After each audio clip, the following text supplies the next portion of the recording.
All right, with Bill Johnson, radio voice of the Panthers. And Bill, it's exciting this time of the year. I mean, no matter what the outlook, what the predictions, great thoughts at this time, great anticipation.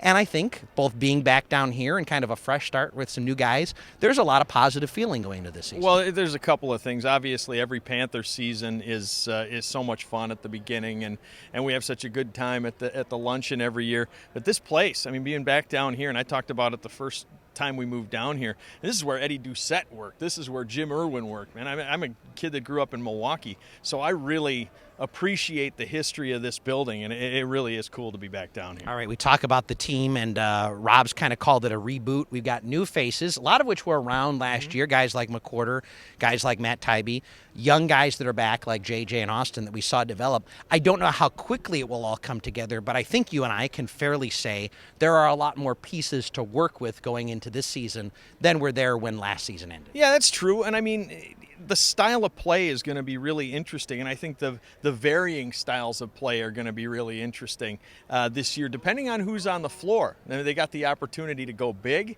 They've got the opportunity to be small and quick as well. So I think the key is, you and I saw all the games last year, they have to find somebody that's confident handling the basketball. Right now, Steve McWhorter looks like that guy. When you talk about confidence, Bill, I think that's the other thing you and I will be kind of watching a lot early.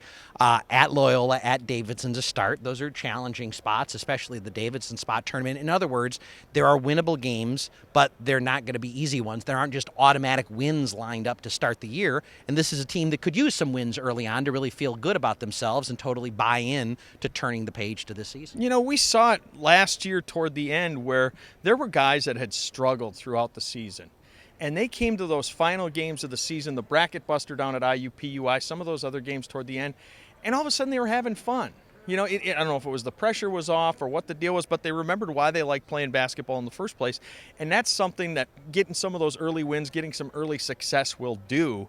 However, if you lose some of those games, if you start to head the other way, if you're out there playing tight, it's very difficult to win games. And then finally, Bill, I know you've read some of it. I got a big packet of info I'm going to share with you.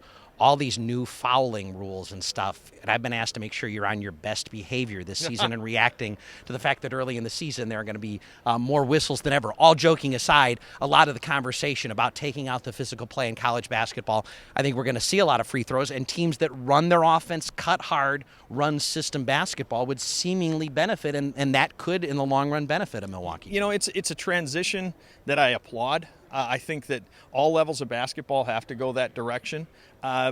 But at the beginning, it's going to be very ugly. It's going to be very tough. There's going to be some hurt feelings.